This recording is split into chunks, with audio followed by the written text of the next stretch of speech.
Just go. Oh my goodness.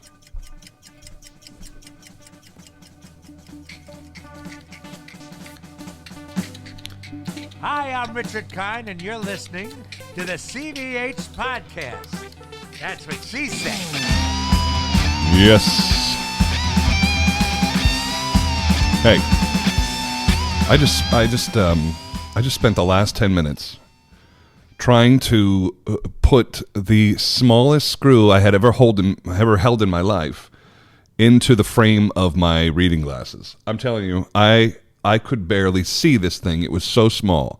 And I'm actually one of these nerds who has like a little eyeglass repair kit in my bathroom bag. I've had it for years. I was so pumped to use it. I was like, oh my God, this thing's about to finally pay out. I couldn't even hold the screw. So I had some tweezers. Like I have this Swiss Army knife, right? So I got the little tweezers and I'm like holding this little tiny screw and I'm trying to put it into the glasses. And when you know I dropped it. I dropped a silver screw on a gray floor. So that's gone forever. I heard it bounce. I heard it trickle away. I gave it its due. I glanced. I kind of ran my foot back and forth a little bit. I actually got on the ground, as much as I hate to do that, and tried to find it, but it's gone. So that's gone forever. Probably I can still get those fixed, but I won't. I never will. We live in a disposable, throwaway society, don't we? Like everything is thrown out now. It's one of those things. How's everybody doing? What is it? Today is Thursday, April 9th. I'm in Toronto. And the weather here is schizophrenic, and one day it's 20, and the next day it's 45. And today it's nice and shiny. As you can see, behind me, it looks nice and bright. For those of you watching. Yeah. What can I say? I am a week and a half, or a week and a day, into Bluebeard here in Toronto. It's going. It's like one of these things. It's like it's a great production. It's an old production. It's a Robert Lepage production, and it's beautiful. And I think that I would love to see it. And I love singing Bluebeard, but it has been a bit of a challenge staging this, and it's simply because of this, right? Like, so what happens at Bluebeard? We open 7 doors, and so we go through this ritual of each door opening, and it's only 2 people on stage, and you're out there for 53 to 56 minutes, depending on how everyone's feeling that night, and you're doing something repetitive in an environment that doesn't change, right? The set doesn't change.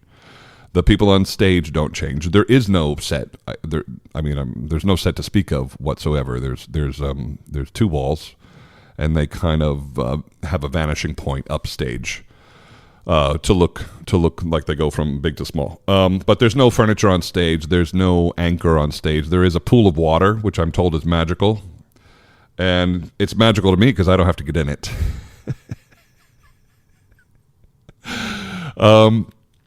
But yeah, so what's happening is that I'm having it's taking me longer to remember the staging. And you think, oh, it's only an hour long. It's only 7 doors. Well, I'm on stage a lot longer in this than I am in most things that I do. This is 1 hour solid of not leaving the stage, and there's no set, and there's 7 doors, and there's this repetitive thing where Judith is trying to get these keys from me, and I'm trying to not give her these keys, but I'm giving her the keys one by one, and so we're going through this process. And so what ends up happening is my colleague and I, Karen, we go, which door is this?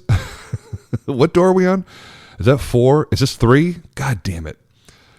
So there's a little bit of that going on. I think ultimately it will be fantastic, as soon as we get over the hump of what comes next, what happens next. There's a little bit of that, but it seems like every time I have to do Bluebeard, I have to relearn it in a way. It doesn't stay the way Mozart has stayed in my brain, or the way La Boheme has stayed in my brain. This one needs to be spot checked and reminded, and be like, oh right, that's a half note. This is a 5/4 measure. Okay, that there's constantly this renegotiating, and our maestro, Johannes de Bie is just fantastic. I mean, the man gives us every single cue. He's just been a wonderful, wonderful joy to have in the room. And it's going. And I think in a week it's going to be feeling a lot better than it is. I don't know why. Today was a frustrating day for me. Simply because I don't see my memory getting better. I'm still just like, what? What are we doing here? And after a week, it should be a little bit better than that. So, often my frustrations are just, I'm always just frustrated myself. If anybody ever feels my frustration, it's just it's just my own disappointment in myself echoing off into your direction. What a terrible thing. What a terrible thing. You can't help it. I wear my heart on my sleeve, and I have a hard time faking anything. I don't like to fake anything. If it's not going to be real, what are we doing? I don't know. Yeah, what's going on today? Lyric Opera of Chicago announced their season. And I shall open the season singing the title character in Don Giovanni. And it's a thrill. And I hate that word. But I'm actually pretty pumped to open Lyric season in title character of Don Giovanni. And to make my fall even more interesting, I'm also simultaneously opening the season in San Francisco in their production of Simón Boccanegra. You heard it right. I'm opening 2 seasons in 2 major American companies in the same season. And how does one do this? It surprises me. I'm surprised anybody agreed to this schedule. I can't even believe that I agreed to this schedule.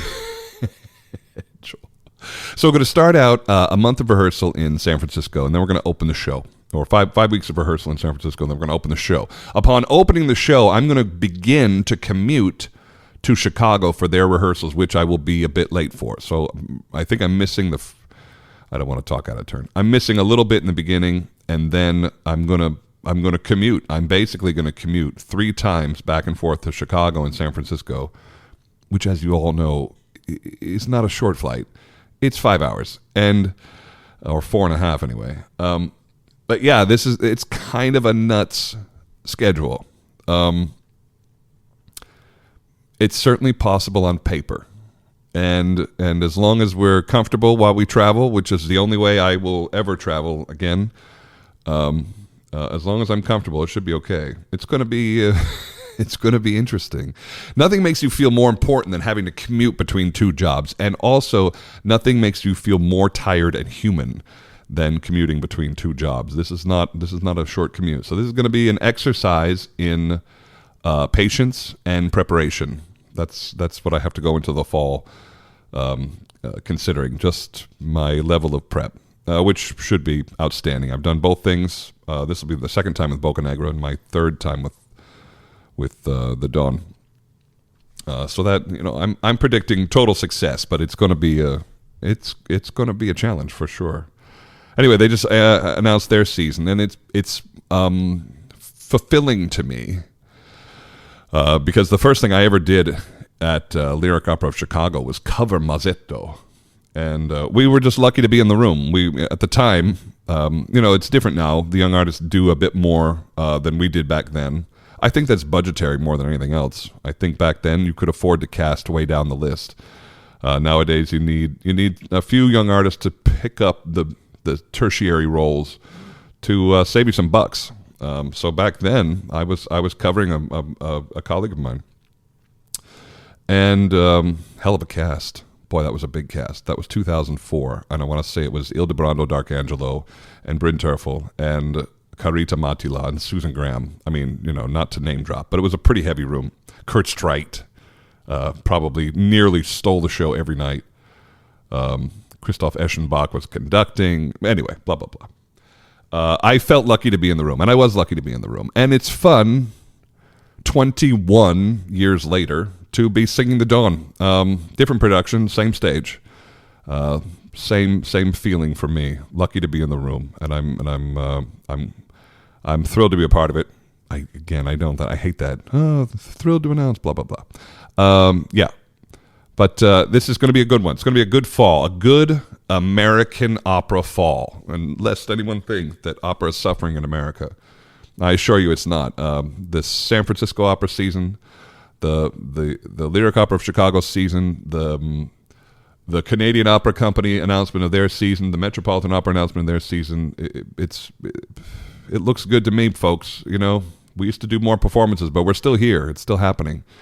The audience is still there. We're still trying to figure out how to pay for it. Everybody gets upset and they go, oh, the audience is dying. The audience has always been dying. And they just get replaced by new gray-haired people.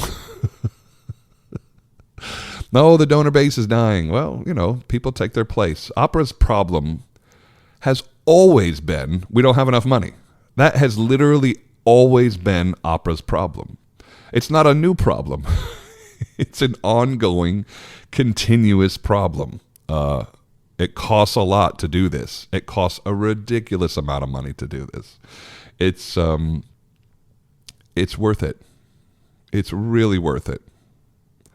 I don't say that just as somebody who bases their livelihood on their singing of opera, but there is magic in those rooms, and there's the potential for real magic every time we step out there. And I've experienced it, and I think I've been a part of it, and I've witnessed it, and I will strive to do that again and again and again. Not every show is magic, but every show has potential for magic. That's a good quote. You should write that one down. Yeah. 2 weeks. What do we do? We open this show in about 2 weeks. I'm on a long stretch now. I'm going to go from here direct to Vienna for Carmen. And then I'm going to run over to Riga, Latvia, and do a little concert. We had a nice couple of conversations with some great folks over there doing wonderful things, casting heavy. You know, they're putting on big shows. And they asked if we'd come and do a little gala concert and a performance, and I said, absolutely, let's go.